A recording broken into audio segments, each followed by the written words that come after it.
Let's talk about swords for a second.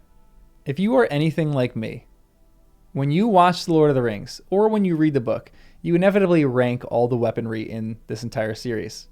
When I watched the movies, I thought Sting was the dumbest sword ever. It doesn't even look all that cool, to be completely honest. I thought swords like Anduril, the Flame of the West, was the greatest sword, not just in Lord of the Rings, but in all fantasy lore ever.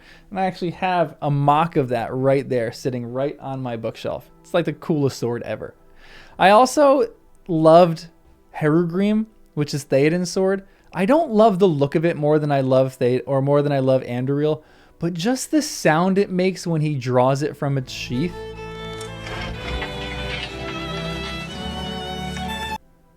It is, I think, the greatest sound in all of Lord of the Rings movie lore history, maybe of all time. I love that sound. Just Theoden's hands grasped around it. It is such a cool image and great moment in the movie series. I also love, the blades of the Nazgul. I think those things are harrowing and they're a little scary looking, but they're so cool. Sting, if you were to ask me to rank all the swords and all the weaponry of Lord of the Rings, I'd probably place Sting at the bottom. Maybe even the very, very bottom. But I am reading The Lord of the Rings for the first time in my life, and my ranking of these weapons is totally different. Because I just got to a section where I realized that Sting isn't just glowing blue because it's a radar system for orcs. There's a different reason why it glows blue. And it is one of the coolest things that I've ever seen in a sword ever.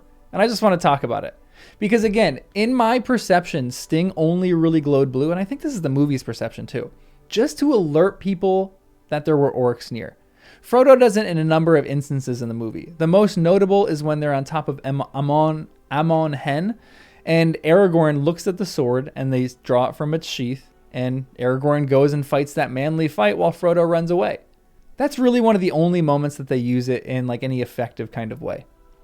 Frodo, if you were to draw it in, say, Moria, it would attract everyone to him. So simultaneously, it is like a radar system for helping you know orcs are around you, but it's also like a blue light for flies that they're just attracted to this thing, and they probably swarm you as soon as you unsheath it. But again, there is a moment in the book that totally changes the reason for why it glows blue in the first place. And it is a moment when Sam is going after Frodo and he actually has the sword in his possession. This is what the book says. He was no longer holding the ring, but it was there, a hidden power, a cowing menace to the slaves of Mordor, and in his hand was Sting, and its light smote the eyes of the orc like a glitter of cruel stars in the terrible elf countries, the dream of which was a cold fear to all his kind. That is such a better reason for why this sword glows blue than to just be a radar system for why orcs are near. The idea that you can draw a sword from its sheath, and in a minute, in an instant, this sword is not just a defensive weapon, not just a way for you to know when enemies are near, but also something more offensive. Something that blinds your enemy temporarily, even maybe longer term. It blinds your enemy and it gives you the upper hand. This sword is the most OP sword in all of not just like Lord of the Rings, I think, but in all of sword lore. Imagine every single time you draw your sword, your enemy goes blind for about 10 seconds. You wouldn't lose a battle, ever. So that's why I think Sting is so much cooler in the books. It's legitimately, I still would probably place Anduril as a little higher on the cool list because I think that is just such a cool sword. And Aragorn's been carrying that thing around since he left Rivendell.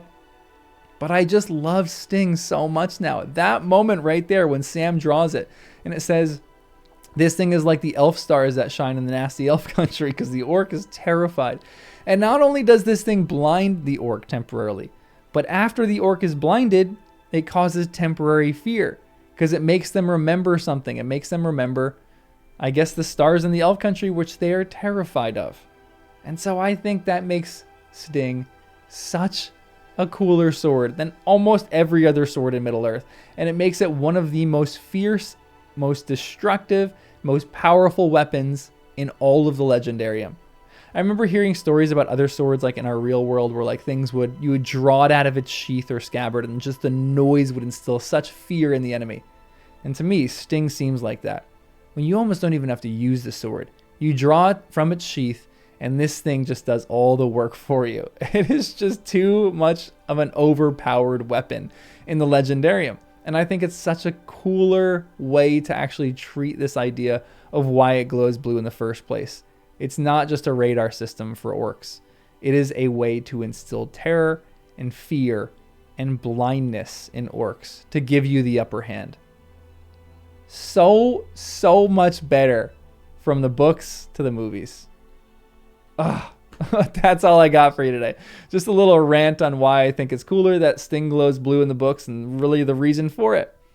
But if you like this video, make sure you subscribe. You can also like the video if you want more of this kind of content, or you can become a member for some members only content, early access videos, or donate to a specific video if you want. And as always, remember to look toward Numenor that was, and beyond to Elvenhome that is, and to that which is beyond Elvenhome and will ever be. I'll see you in the next one.